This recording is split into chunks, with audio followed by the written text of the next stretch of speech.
My name is Paula Braun. I'm an entrepreneur in residence at the Centers for Disease Control and Prevention. I work in the National Center for Health Statistics. And for those of you who may be new to this concept of an entrepreneur in residence, it's a program through the Department of Health and Human Services, and we bring people with outside expertise who can take a fresh look at some of the intractable challenges that we face in the delivery of healthcare and the provision of health services. As one of the former chief technology officers of HHS said, "We're hiring you, you're getting paid by the government to cause a ruckus within the government." And I thought, yes, I'd been doing that for years and it was never fully appreciated, so it felt good to know that I was being hired for that specific purpose. I was the first EIR at CDC, and the focus of my work has been primarily around mortality reporting, and I'm very excited to share that with you today, largely because I was new to FHIR 3 years ago. I knew nothing about it. And when I was looking through the lens of how do we improve the throughput of this data, how do we make it more timely, how do we make it more accurate, I saw the possibility to use the types of tools that we've all been hearing so much about over the past couple of days. And so, just to orient you, since some of the people in the audience may be new to the concept of public health, I'll spend a few minutes at the beginning talking about that and what distinguishes public health from the traditional healthcare setting. And then I'll spend the majority of the presentation on examples of how we're using FHIR in mortality reporting and how we approached it. And then at the end, if there's time, and I intend to leave time for us to have a little Q&A. So let's get started on public health. Now, public health is what we do as a society collectively to assure the conditions in which people can be healthy. And what distinguishes public health from healthcare is that when you go to your doctor, you're an individual, and your doctor may assign a specific treatment to you. It could be a medication, it could be a diet and exercise protocol, but you're impacting healthcare one patient at a time, typically in a clinical setting. Public health is a little different because we think about entire populations and entire communities. So when we think of a public health intervention, we're looking at things like fluoride in water.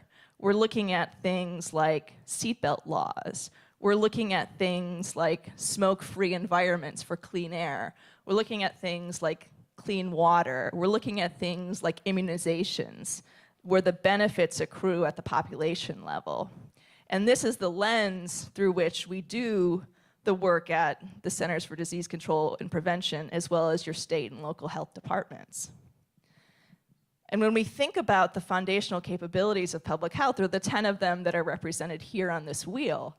And as you can imagine, it's not that there's one entity that controls all of these actions. There's really deep interdependence upon different types of organizations. And we all need to be able to work together to try to drive and improve the types of health outcomes that really impact where we work, where we play, where we live, where we pray. And we don't want to just do this on an ad hoc basis. We really want to have timely and specific information upon which to base these decisions, upon which to evaluate whether our actions are having the intended results. And so when we think about public health interoperability, we have some challenges that are similar to the challenges that exist in the healthcare sector, but are also somewhat unique. The workforce in the public health informatics space is not necessarily performing at the same level that you see in other sectors.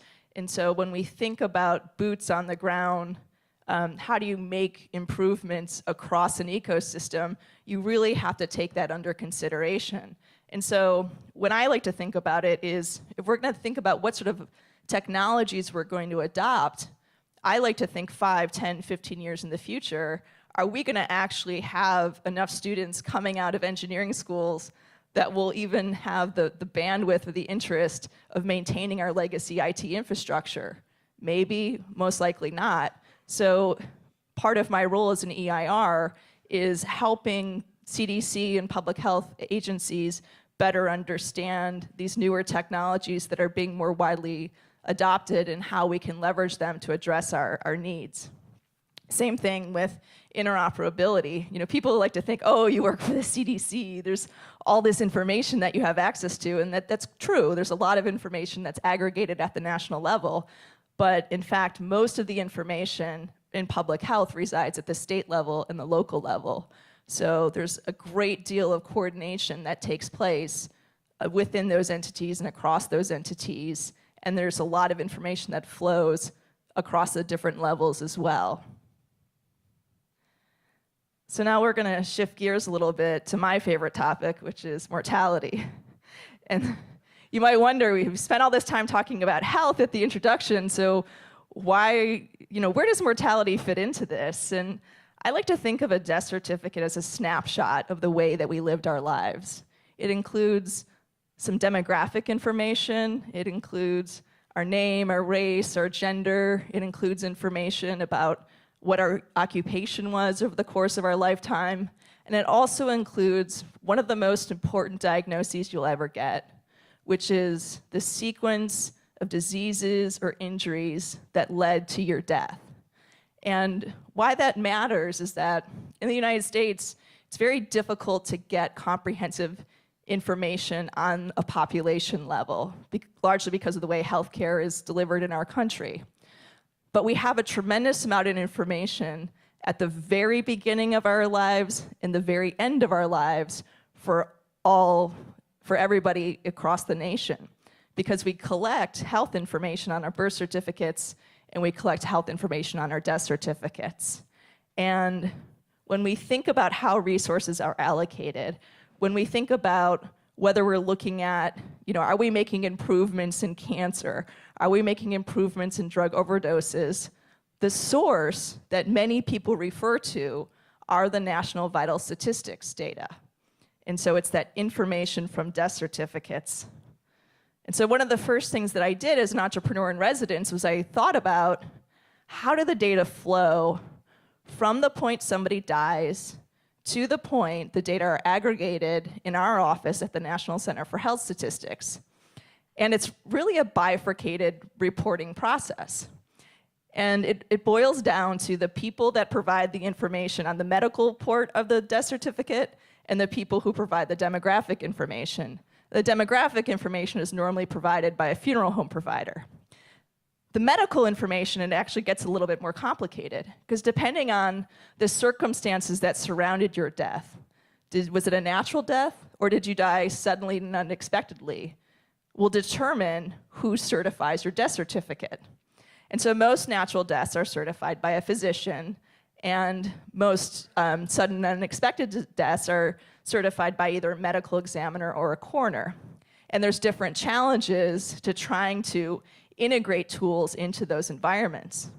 And then what happens is there may be some local registration, but ultimately the death gets registered at the state level. And so every state, New York City, Washington, D.C., and the 5 territories have an electronic death registration systems, and those are the workhorse of our public health surveillance around deaths.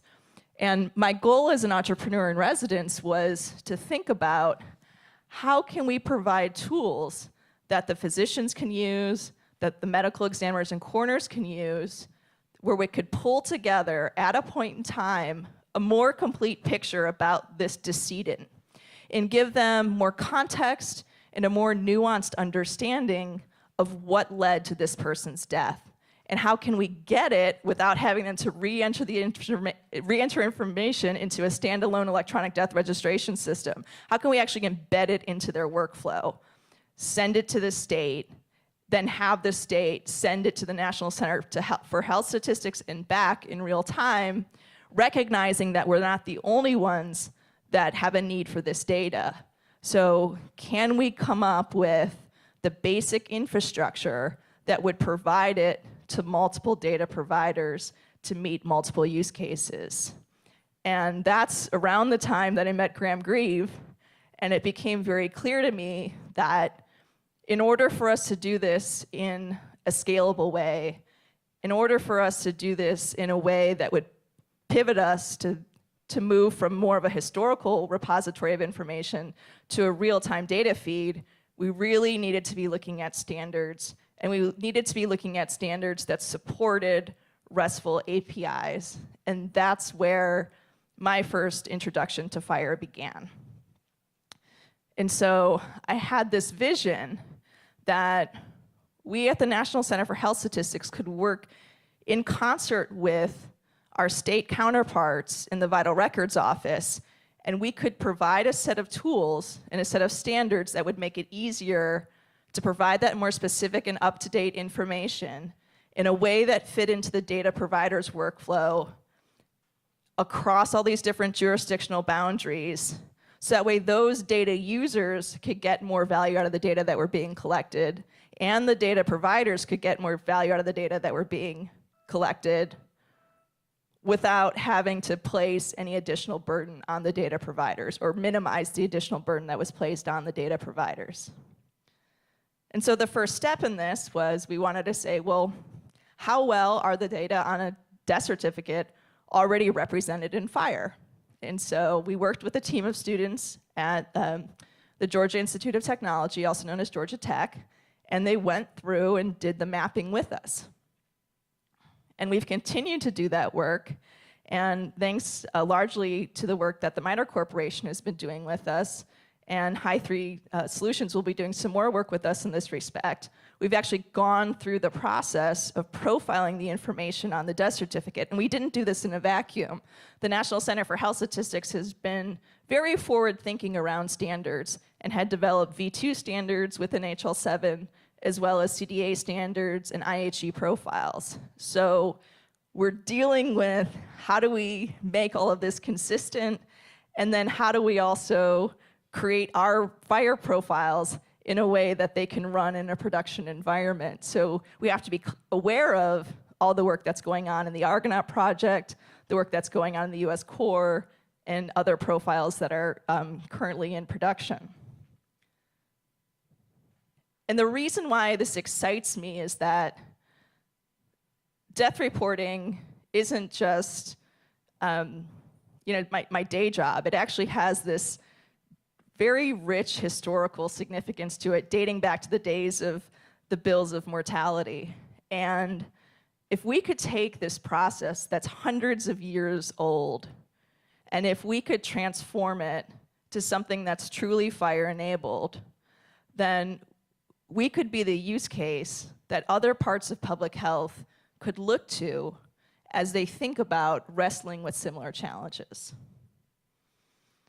And so I'm going to spend a little bit of time talking about the suite of tools that we've developed so far to assist with natural deaths. And then I'm going to switch to the sudden unexpected deaths, because there are even more challenges with those deaths. So my first idea when I learned about FHIR and I learned about Smart on FHIR was, well, of course, we could probably solve a lot of this if we just had a really well-designed Smart on FHIR app that could run in an electronic health record, that could fetch the information from that record or from a health information exchange, that could present it on a screen, and that would allow the clinician to have a much deeper understanding of what was this person's life like before they died. And the reason why this is important is because we see 2.6 million deaths a year at the National Center for Health Statistics. And more often than not, we get a cause of death that might only be one line. And everybody kind of dies of a heart attack, right? It's what was the underlying condition that led to the heart attack? Because you can't really base public health policy if you don't have enough information to ascertain that underlying condition. And so for those types of deaths that occurred in a hospital setting, where you might get a resident woken up in the middle of the night who knew very little about this patient, there's the potential to provide them enough information that they would need to give their best medical diagnosis about what was that sequence of events. And thanks in large part to the work that Jeff Duncan had done in Utah, we knew that when you provide clinicians tools within their electronic health record, they tend to provide more complete information on death certificates. So we really just saw FHIR as an opportunity to make those types of tools more scalable and to allow those types of tools to really take advantage of the types of analytics that Google was talking about yesterday with TensorFlow. And that was really my vision. Like, this was the moonshot. Could we build something like this? And so this was the paper prototype of what we thought it could look like. That it would give a snapshot of the patient's history. It would provide some sort of sense of the temporality. That's what the timeline represents here. It would give some kind of a easily readable results of the analytics, and that it would have the same 4-line cause of death that the clinicians are already familiar with on a death certificate. And so we did a lot of work in that first year just to try to figure out what could the profiling look like. Could we get a basic UI that could run in an electronic health record? Could we run some pretty basic analytics off of existing data? And we found that it was promising. And so the next step was to take that initial tool, and again, I have to give MITRE a lot of credit for doing that, and then building it into a more robust smart app. And we don't have the analytics in this app yet, but we do have is a nice, clean user interface that's been tested at IHE Connect-a-thons, that's been shown at our conferences for the vital records community, and we just had one at the beginning of this month. And I'm telling you, the Interoperability Showcase was kind of like the Hamilton of the NAPSIS annual meeting. Like, you had to wait in line 2 or 3 sessions before you could get in and see these tools, which is exciting because it means that this community is now ready to participate in this type of development. And along very similar lines, our colleagues from the state of New Hampshire, who are here on my right, your left side of the room, had also developed a cause of death app that leveraged the FHIR standard. And so we're now converging around a basic way of collecting and exchanging information and providing tools that can either work within the clinician's electronic health record system that they use every day, or work on a mobile device, Apple, Google, Android, whatever, and then they could take it out into the field with them. Because we want to make the process of certifying deaths something that's not burdensome on the individual certifiers, something that they can fit into their daily lives. Now, sudden and unexpected deaths present more challenges. By definition, they're sudden and unexpected. So the information in the health record is important, but it gives a much smaller piece of the overall puzzle.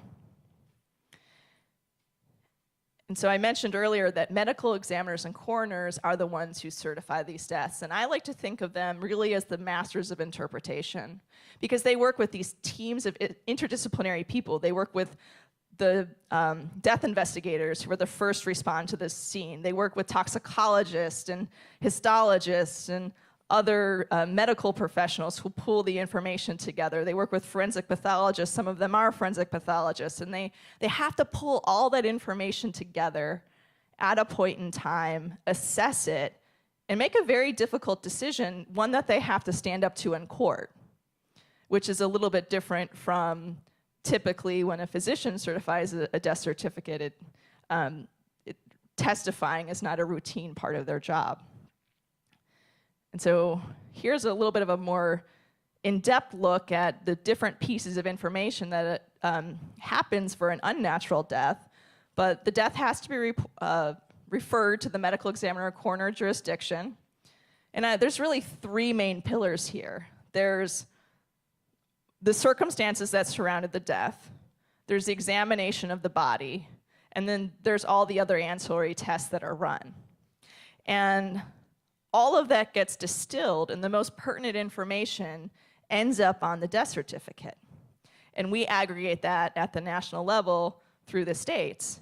But there's a tremendous amount of information that's in those medical examiner and coroner case management systems that contains an unbelievable amount of information that's used routinely by federal organizations, state organizations, companies with Everything from trying to determine what sort of regulations need to be passed, try to determine what sort of policies need to be passed. These are the types of deaths that are most likely potentially preventable. And so when I talk about that potential secondary use of the data, it's really underscored by everything that's happening right now with drug overdose deaths. And this next series of slides, for those of you who may not have already seen them, track the deaths starting in 1999. And this is something that we at the National Center for Health Statistics, Margaret Warner, who's sitting right here, is actually one of the analysts who noticed it. We could see that there was an increase in drug overdose deaths even before the public health surveillance systems were notifying that. And it's largely because at that time, the public health surveillance systems that were focused on drug overdose deaths were located in urban areas. And so they were missing the drug overdose deaths that were happening in rural areas. And because we collect information on all deaths across the entire country, we're able to pick that up in our data. And so just starting in '99, you could see there's a few pockets, starting here in West Virginia and then out in New Mexico. And then year by year, you can see it becoming more and more prevalent across larger and larger parts of the country. And it's growing. This is impacting all ages, all races, in large parts of the country. And its recognition of this public health crisis, we received funding from the Patient-Centered Outcome Research Initiative to be able to work closely with these medical examiner and coroner communities and to work closely with the vital records communities to figure out, are there ways that we can actually make this a more real-time data feed, so we don't have to wait a year or 2 years to get the most up-to-date official information to act on. We want to turn this into a real-time feed. And the reason why it matters that it's real-time is that this is an evolving crisis. In the early days, most of the increase in drug overdose deaths were because of overprescribing of methadone. And then when that was course corrected, there was still an increase in prescription opioids. Now, if you look to the more recent years, you'll notice that heroin and other synthetic opioids are what's driving the increases. And we don't know what the next wave of this is going to look like, but we do know that it will be represented in the vital statistics data and in the medical examiner and coroner case management systems. So it's very important that we have a way of tapping into that. And so as you can imagine, the demand for these data keep increasing. We work closely with our public health and public safety partners, but everybody wants their data now, and everybody wants their data in the format that's easiest for them. So you can imagine what it's like to be in that medical examiner or coroner case management system office, or be in that vital records office, and have this swarm of data requesters who descend upon you and ask for that information in different ways. It's not scalable. These offices are already overburdened, and we can do better. And so since these systems weren't designed to exchange information with one another, they spend so much unnecessary time fetching and translating and transcribing the data over and over and over again to meet these disparate data requesters' needs.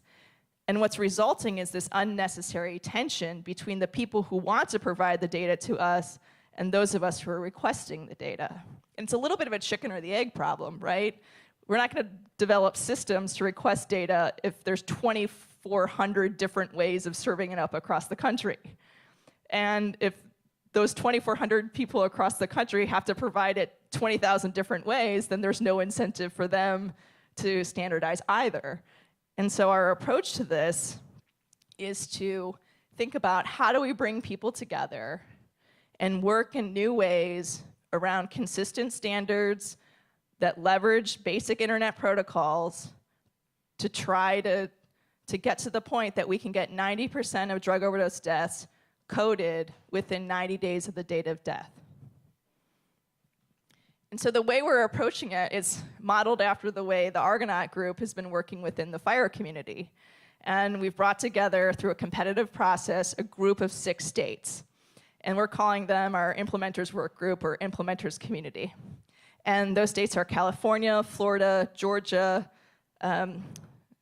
Michigan, New York, and New Hampshire.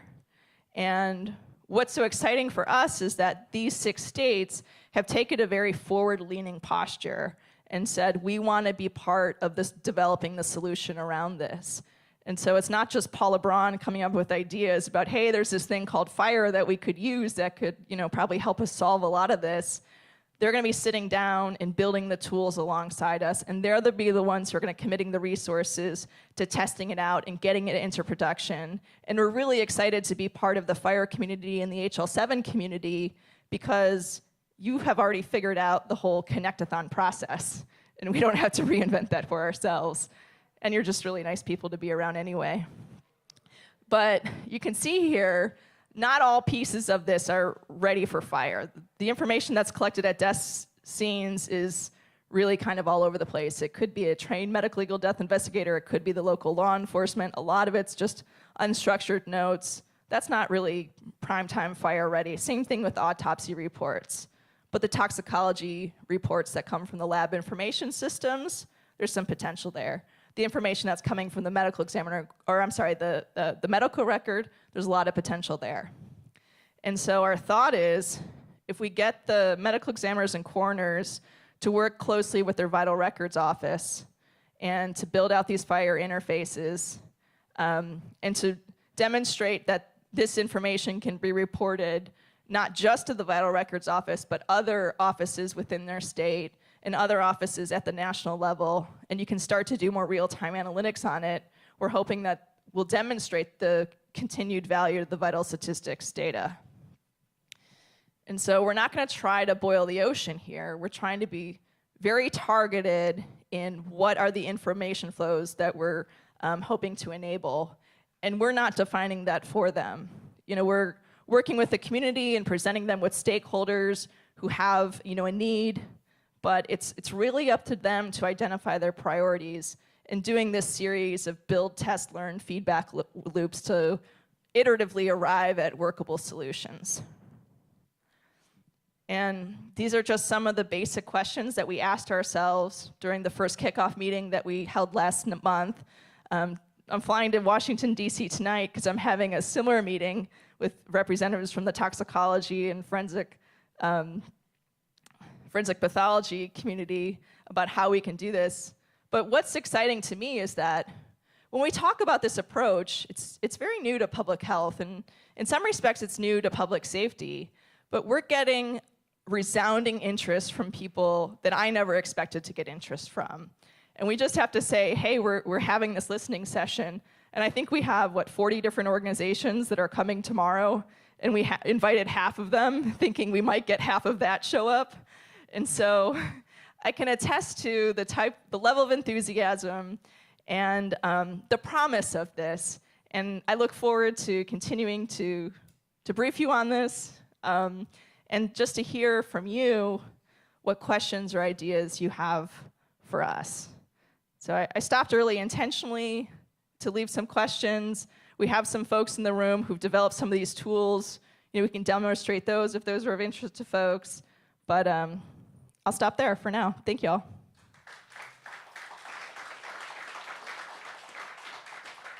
Yes.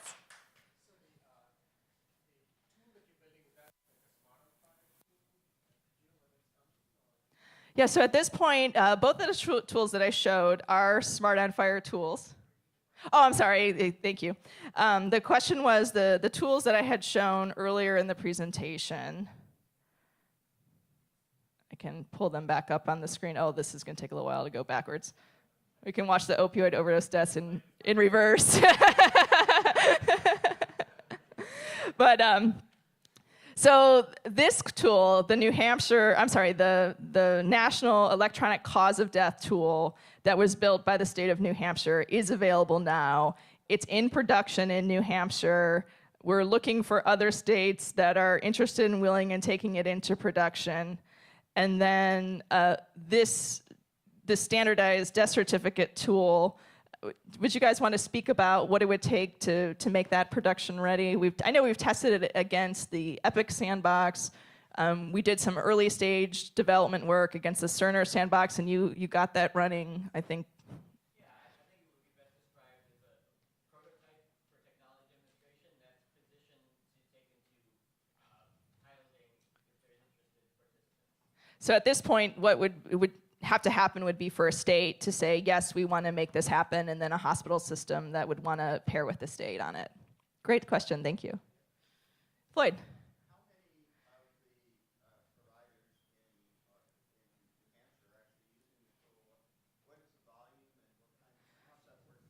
Well, we just happen to have the registrar from the state of New Hampshire here. Steve, would you like to come up and answer the question? I'll give you the question was the volume of folks that are using the NECOD application in New Hampshire. Yes, thank you for the opportunity. NECOD was deployed originally just in the medical examiners. That was the bang for the buck. Where do we go for the most diverse, complicated information? And we picked the medical examiner's office. NECOD is now deployed in 100% of the medical examiner's cases. We have 3 medical examiners and 25 death investigators. Every one of those individuals are using our tool, NECOD, on a iPad that we purchased for them for this, real live beta testing of how we go forward. This initiative, we've made several changes to it. As the best test is to go live. We've made several changes, and now we're rolling it out to the individuals, the large volume certifiers in New Hampshire as just the normal clinicians.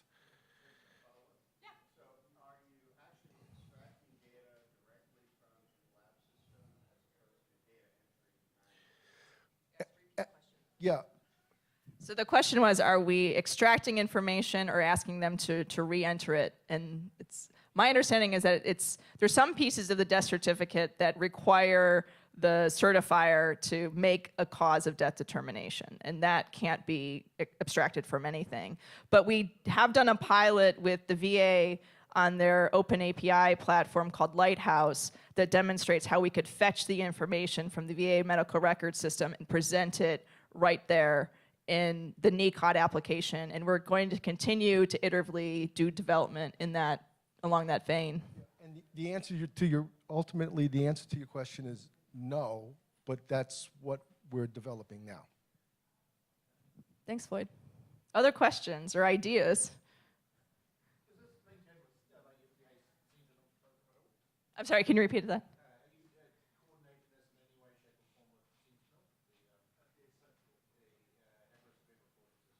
Oh, the adverse event reporting system. So at this point, we're working closely with the vital registration community, and we're briefing other parts of CDC, and we welcome other parts of public health who are interested in taking this approach to reach out to us, and we're happy to share what we're doing.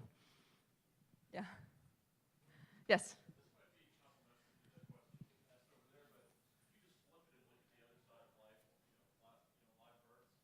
Oh, live births, yeah. So we're starting with death reporting because that's where we're getting the financial support at the moment.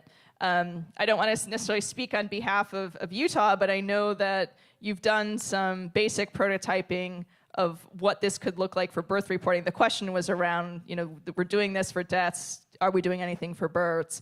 And the answer is stealth production or stealth development is underway, and we're hoping that as resources become available, we could also develop something like this for births.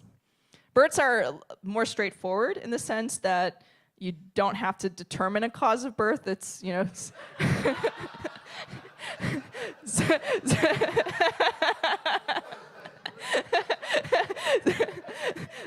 my hypothesis that most of it's alcohol, but it might be the same for many of the causes of death, but We could end on that one. Okay, thanks you all, and I'm here if anybody else has questions after the end.